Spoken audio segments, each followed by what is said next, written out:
Assalamualaikum warahmatullahi wabarakatuh. Alhamdulillahirrahmanirrahim. Pada kesempatan kali ini, kelompok 5 akan menjelaskan mengenai artikel yang berjudul Critical Discourse Analysis of the Second Inaugural Speech of Ethiopia's Prime Minister Abiy Ahmed. Artikel ini ditulis oleh Biset Ayulu, Liga 2, and Liga Baru TDC Agnes. Baiklah, untuk itu langsung saja kepada materinya. Kelompok kelima beranggotakan dari presenter pertama ada Fadlan Halim Hasan, presenter kedua Denny Oktaviani, presenter ketiga Faira Tri Agustin, dan presenter terakhir ada Fairuz Kailisa Firdaus. Selamat menyaksikan. Baik, terima kasih kepada moderator atas kesempatan dan waktunya. Pada kesempatan kali ini kita akan membahas mengenai jurnal yang berjudul Critical Discourse Analysis of the Second Inaugural Speech of Ethiopia's Prime Minister by Abiy Ahmed. Oke. Pada slide pertama ini kita dapat melihat terdapat bagian abstrak ya. Pada bagian abstrak ini, penelitian itu menyelidiki penggunaan bahasa dalam pidato pelantikan kedua Abiy Ahmed dengan fokus pada analisis wacana kritis dan elemen sosiokognitif. Metode penelitian menggunakan CDA dengan kerangka analisis multidimensi dan model sosiokognitif dari Van Dijk. Kita dapat melihatnya, hasil ini menunjukkan bahwa bahasa dalam pidato tersebut digunakan untuk membangun wacana persatuan. Dengan penggunaan strategis elemen seperti item leksikal, kata ganti, kiasan, dan juga ucapan. Atau kita ketahui dengan figure of speech. Kemudian, analisis juga menyoroti penggunaan elemen-elemen kognitif seperti otoritas, bukti, polarisasi, dan viktimisasi yang bertujuan untuk mencapai tujuan komunikasi. Selain itu, pidato juga cenderung memuji kelompok internal dan mengkritik kelompok eksternal, serta juga memperkuat narasi persatuan dan posisi pembicara itu sendiri. Oke, pada slide berikutnya, ya ini pada bagian introduction. Di dalam introduction ini atau pendahuluan artikel ini, yaitu hubungan erat antara politik dan bahasa dalam konteks wacana dengan fokus pada pidato atau wacana pelantikan. Metode analisis yang digunakan adalah analisis wacana kritis yang memandang bahasa sebagai bagian dari proses sosial yang terkait erat dengan kekuasaan dan ideologi. Kemudian juga ini merujuk pada penelitian sebelumnya yang menganalisis pidato pelantikan Perdana Menteri Ethiopia Abiy Ahmed untuk memahami strategi retorika. Perubahan dalam wacana politik ini dan penggunaan elemen sosiokognitif dalam komunikasi. Penelitian ini bertujuan untuk menjawab pertanyaan tentang elemen analisis wacana kritis yang tercermin dalam teks pidato dan elemen sosiokognitif spesifik yang digunakan untuk memfasilitasi komunikasi dalam pidato tersebut. Pada slide berikutnya, yaitu materi theoretical framework atau di sini poinnya adalah critical discourse analysis atau yang sudah saya mention sebelumnya yaitu CDA. Di sini tuh bahwa literatur tentang studi wacana politik mencakup berbagai pendekatan dan kerangka teoritis untuk menganalisis penggunaan bahasa oleh para politisi dalam berbagai konteks. Contoh-contoh studi tersebut mencakup analisis pidato politik dari berbagai tokoh dan konteks, dan juga menggunakan berbagai metode analisis seperti analisis diskursus kritis yaitu CDA, teori genre, retorika politik, dan juga kerangka teoritis lainnya seperti model Fairclough. Dari studi-studi tersebut menyoroti bagaimana bahasa digunakan untuk mempengaruhi opini dan juga bahasa mempengaruhi sikap publik. Kemudian bagaimana juga tentang bahasa membangun identitas politik atau juga seperti memperkuat ataupun kebalikannya yaitu meruntuhkan kesatuan sosial gitu. Kemudian bahasa juga serta menyampaikan ideologi pesan dan politik. Dengan menggabungkan analisis mikro dan makro, para peneliti dapat mengungkap strategi diskursif yang digunakan oleh para politisi untuk mencapai tujuan mereka. Kemudian selain itu juga studi-studi tersebut menunjukkan bahwa konteks sosial politik yang berbeda, ideologi, identitas sosial, dan situasi situasional yang mempengaruhi bagaimana bahasa politik itu diproduksi, kemudian kan setelah diproduksi dipahami dan juga tentunya diterima oleh masyarakat. Dalam konteks Ethiopia misalnya, studi-studi tersebut menyoroti peran bahasa politik dalam memengaruhi persatuan dan kesatuan nasional, serta bagaimana juga penggunaan bahasa yang tidak tepat dalam membahayakan stabilitas politik di negara tersebut. Kemudian di materi berikutnya yaitu 2.2 Socio-Cognitive Approach. Pendekatan sosio-kognitif terhadap analisis wacana dalam kerangka Critical Discourse Analysis atau CDA. Penekanan diberikan pada hubungan antara wacana, kognisi, dan masyarakat, serta cara di mana hubungan ini dimediasi secara kognitif. Teks tersebut itu menjelaskan bahwa pendekatan sosio-kognitif dalam CDA mengklaim bahwa hubungan antara wacana, kemudian hubungan antara masyarakat dimediasi oleh proses kognitif. Ini berarti bahwa struktur wacana dan struktur sosial memiliki sifat yang berbeda dan terhubung melalui representasi mental, penggunaan bahasa sebagai individu dan sebagai bagian dari masyarakat. Dan juga interaksi sosial, situasi sosial, dan juga struktur sosial mempengaruhi teks dan pembicaraan melalui interpretasi individu terhadap lingkungan sosial dan juga sebaliknya. Wacana mempengaruhi interaksi sosial dan struktur sosial melalui representasi kognitif yang sama. Dengan demikian,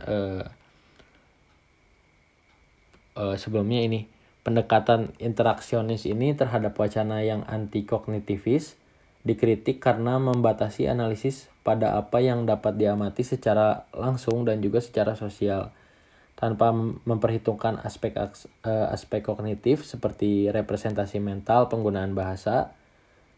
Van Dijk juga memperkenalkan konsep segitiga kognisi masyarakat wacana untuk menggambarkan hubungan antara kognisi pribadi dan sosial, wacana dan masyarakat dalam konteks analisis wacana yang lebih luas. Nah, jadi dengan demikian tuh teks tersebut tuh mencoba untuk menjelaskan pentingnya memahami kognisi sosial, wacana, dan masyarakat secara bersama-sama dalam analisis wacana yang kritis untuk memahami konteks wacana yang relevan dan mencapai tujuan sosiopolitik dan masalah yang terkait dengan CDA ini. Mungkin segitu saja materi yang dapat saya sampaikan. Saya kembalikan kepada moderator. Nah, baiklah, nama saya Dina Oktaviani. Di sini saya akan melanjutkan pembahasan ke research method atau metodologi penelitian. Nah, jadi teman-teman, metodologi penelitian yang digunakan oleh penulis pada artikel ini adalah kualitatif dan CDA. Nah, kualitatif ini dianggap cocok karena memeriksa dan memahami makna yang diberikan oleh individu atau kelompok pada suatu situasi yang dialami oleh manusia, seperti sesuai pada teori Creswell pada tahun 2009. Nah, selanjutnya analisis CDA sebenarnya ini sudah dijelaskan oleh rekan saya sebelumnya. Secara singkatnya, analisis CDA ini berguna untuk menganalisa bahasa yang digunakan oleh Abiy Ahmed pada pidatonya. Nah, hal ini memperhatikan beberapa elemen. Yang pertama, mikrostruktur, yang kedua, makrostruktur, yang ketiga, sosiokognitif. Nah, hal ini berguna bagaimana cara pandang kita atau bagaimana cara kita melihat speakers atau Abiy Ahmed membagikan atau membangun ideologinya terhadap audiensnya, seperti itu. Selanjutnya, kita akan membahas sampling technique and sample. Nah, jadi pada teori Meyer dan Wondach, studi CDA ini sebagian besar menangani hanya korpus kecilnya saja. Nah, yang biasanya dianggap mewakili diskursus atau yang bisa kita sebut topik khusus tertentu yang sampelnya diambil secara purposif dengan sengaja atau tidak acak dan relevan untuk tujuan tertentu, yaitu pada pidato keduanya Abiy Ahmed.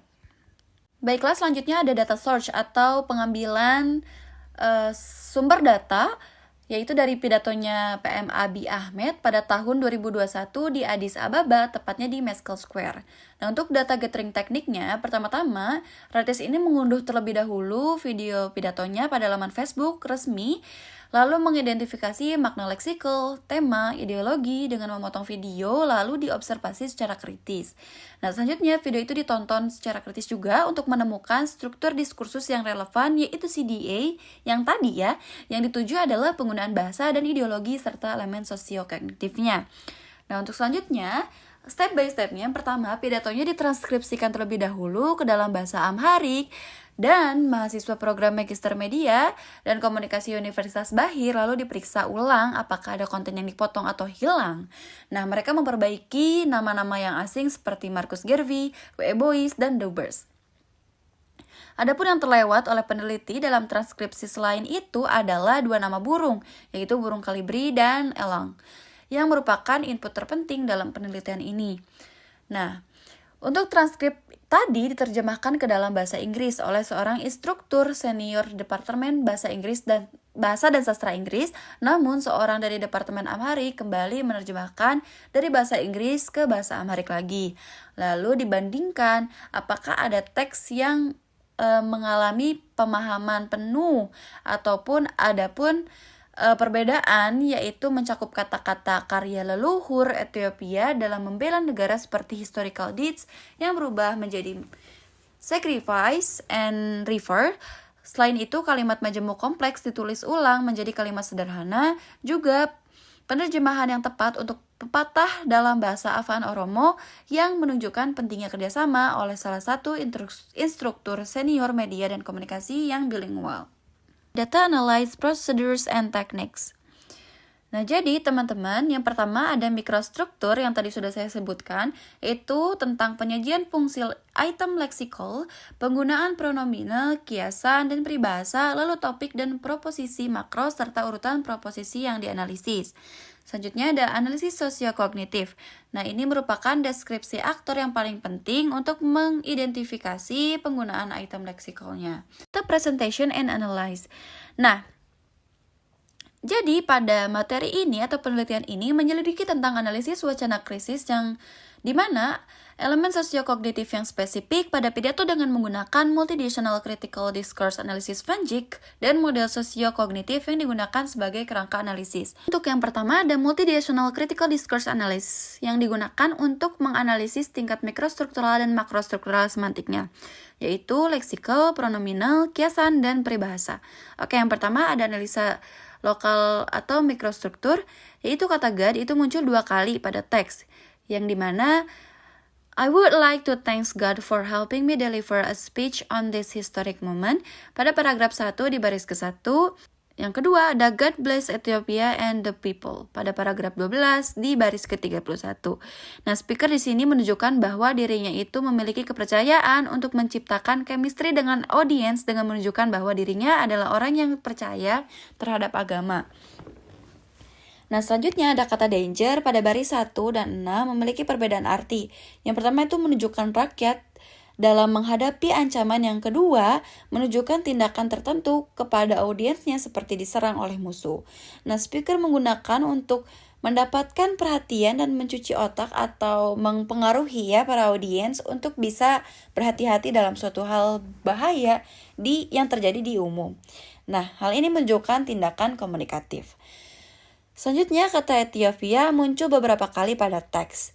Nah, speaker menggunakan retorika pertama pada Ethiopia.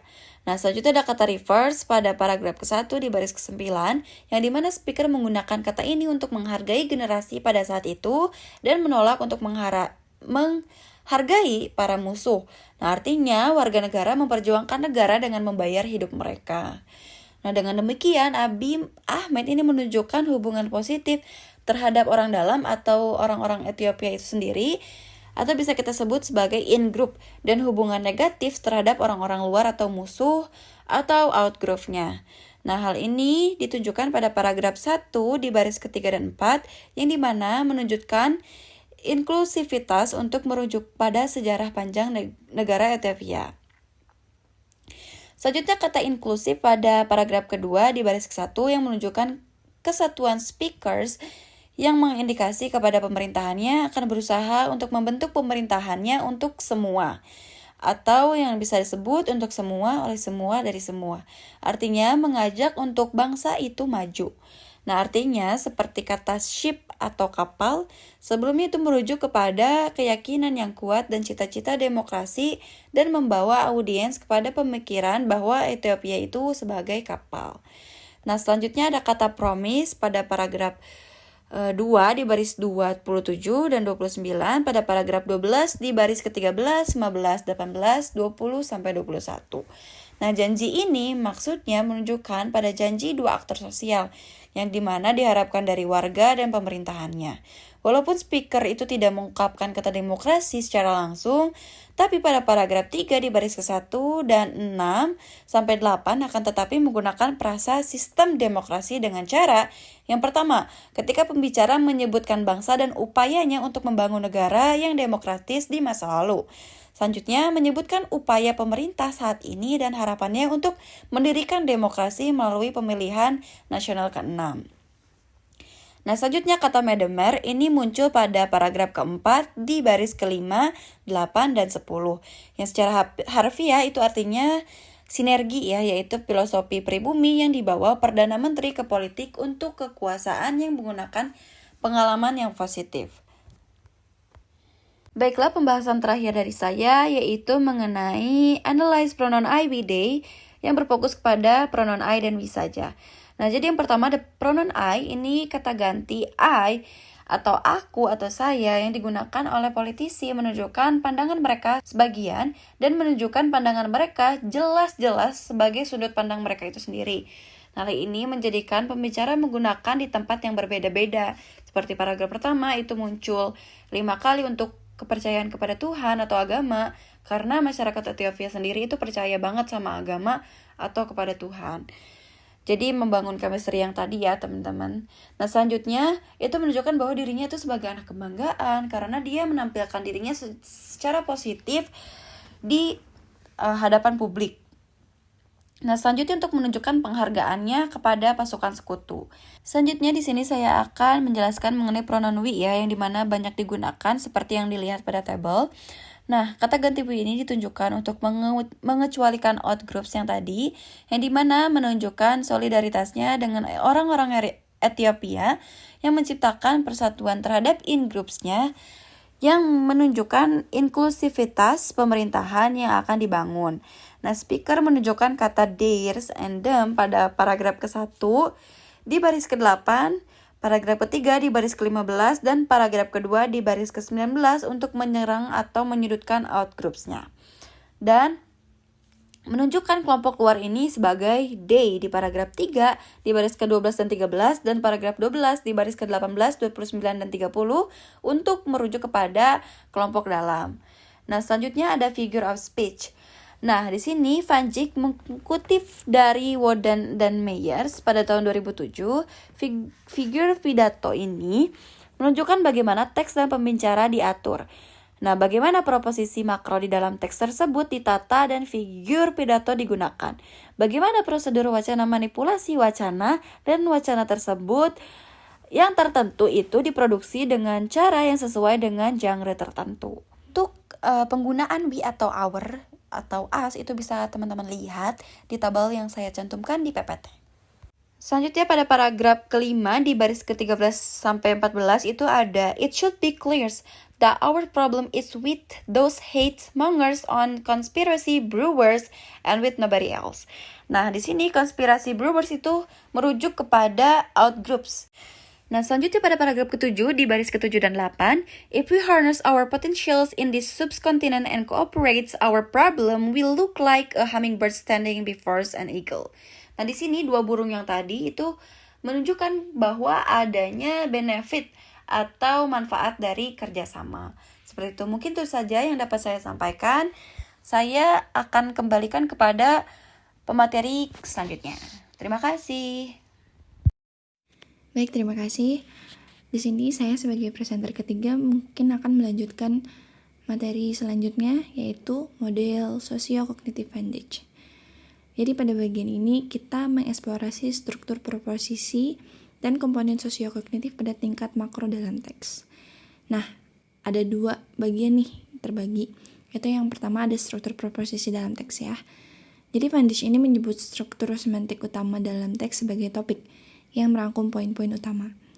Nah, topik-topik ini membantu membentuk opini dan sikap halayak. Sebuah teks pidato dapat dipecah menjadi 12 proposisi utama yang masing-masing berisi subtopik. Perincian ini tuh membantu mengungkapkan maksud pembicara terhadap peristiwa seperti yang dibahas oleh Wadok dan Mayer pada 2007-26. Nah, mereka ini menjelaskan bahwa analisis wacana kritis atau critical discourse analysis berfokus pada pengurangan dan peringkasan teks untuk menyoroti proposi-proposi utama.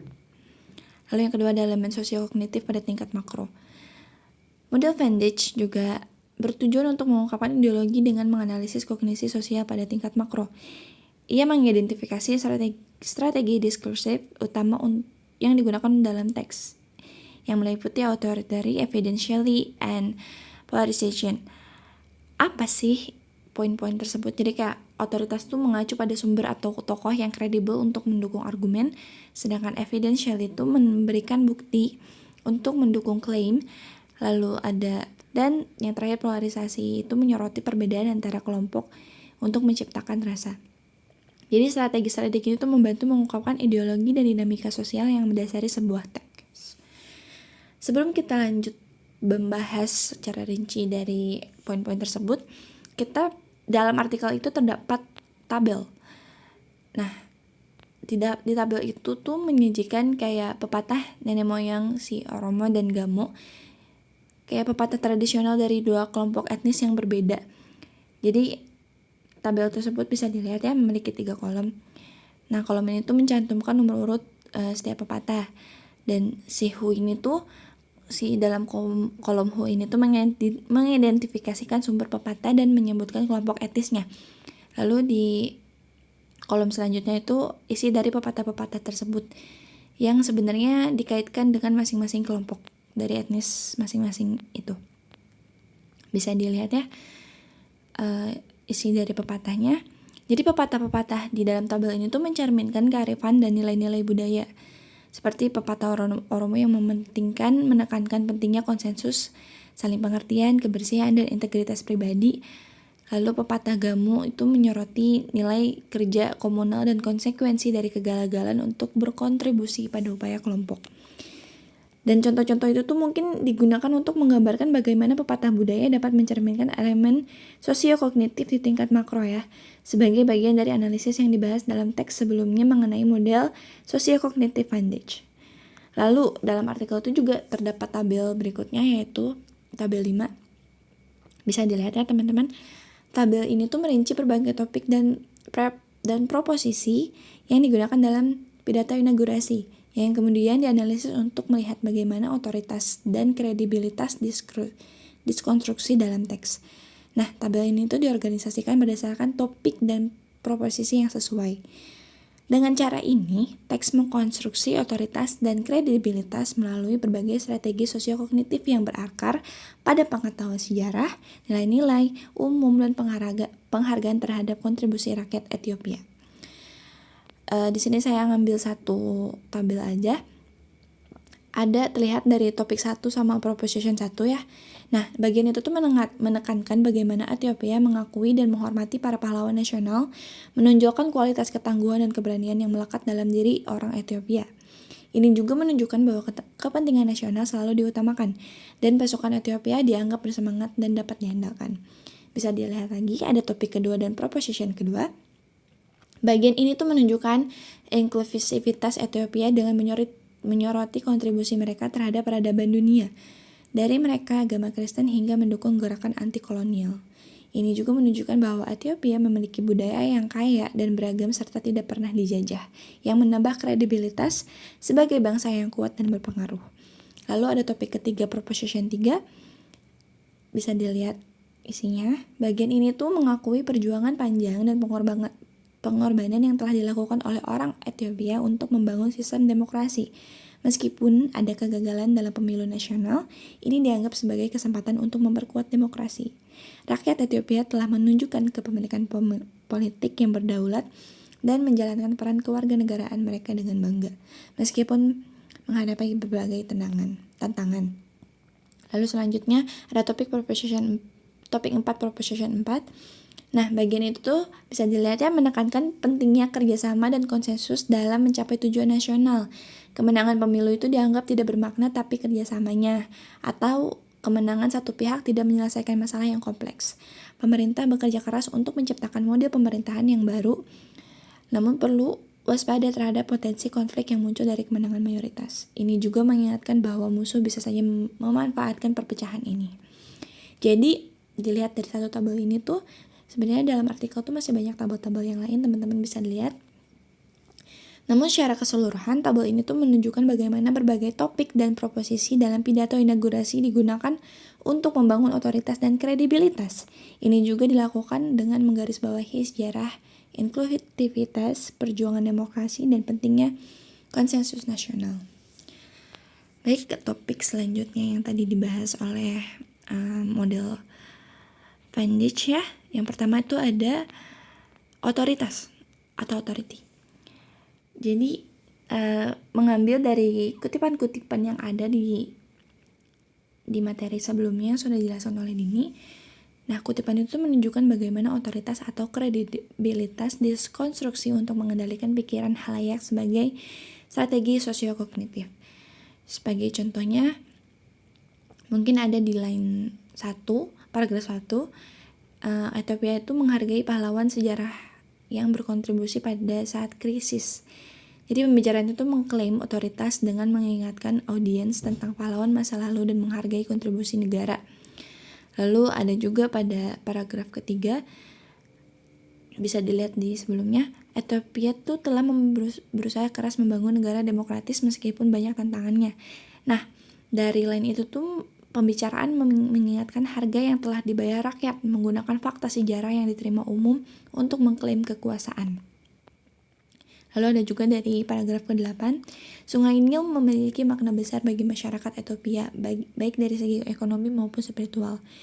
Jadi kutipan ini tuh berbicara mengklaim kredibilitas dengan menunjukkan pengetahuannya tentang politik hidro dan nilai spiritual sungai tersebut.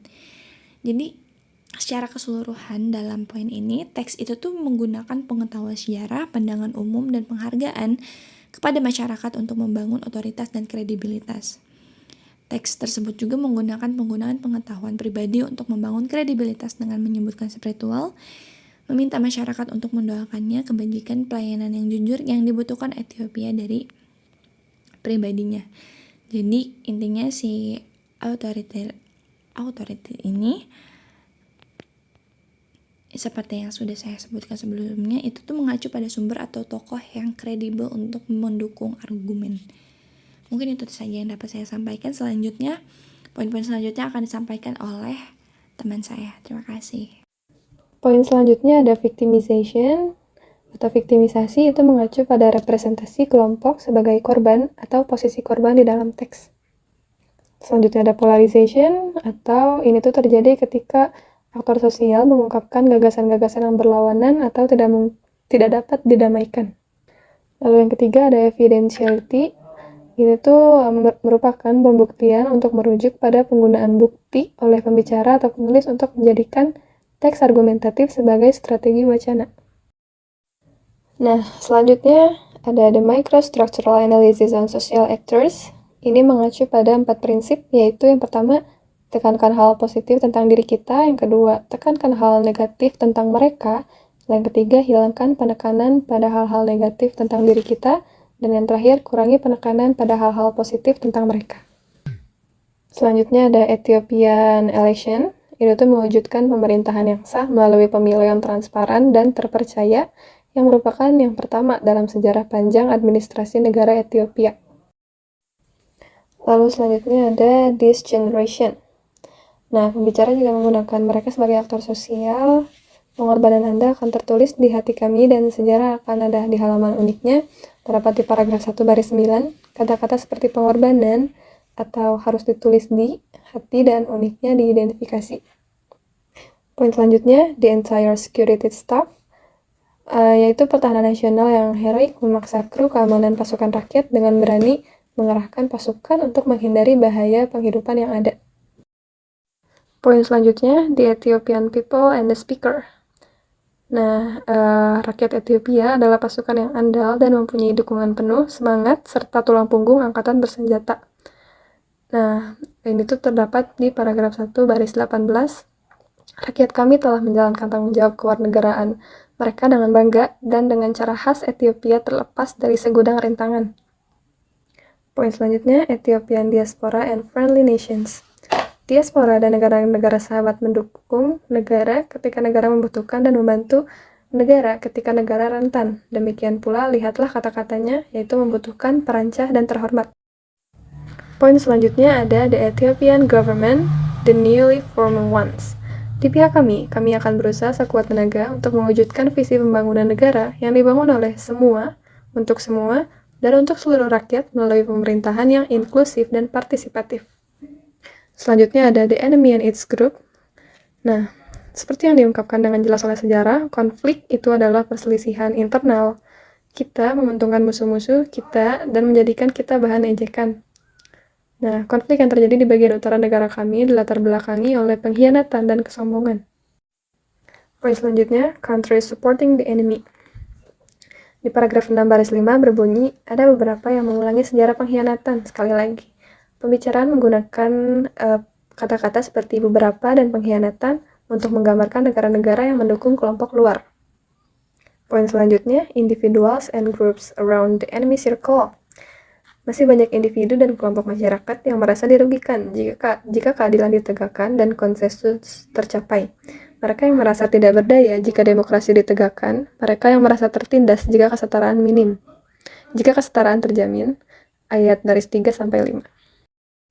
Yang terakhir, results and findings of the study. Dengan menggunakan perspektif Van Dijk mengenai CDA, para peneliti mengidentifikasi elemen CDA dan elemen sosiokognitif atau wacana yang digunakan dalam teks untuk mengkomunikasikan ideologi dan makna yang diinginkan dalam pidato ketika pembicara mengkomunikasikan cita-cita, sudut pandang, dan rencananya. Oleh karena itu, temuan-temuan utama berikut diperoleh dalam pidato publik. Pembicara menggunakan item leksikal, kata ganti, kiasan, dan metafora. Nah, lalu penggunaan deskripsi aktor sosial untuk menentukan atribusi spesifik yang digunakan pada tingkat mikro menunjukkan representasi positif dari kelompok dalam representasi negatif dari kelompok luar. Namun penggunaan kata-kata leksikal negatif oleh Perdana Menteri Sekian materi presentasi yang dapat kami presentasikan kepada teman-teman. Mohon maaf bila ada kesalahan. Wassalamualaikum warahmatullahi wabarakatuh.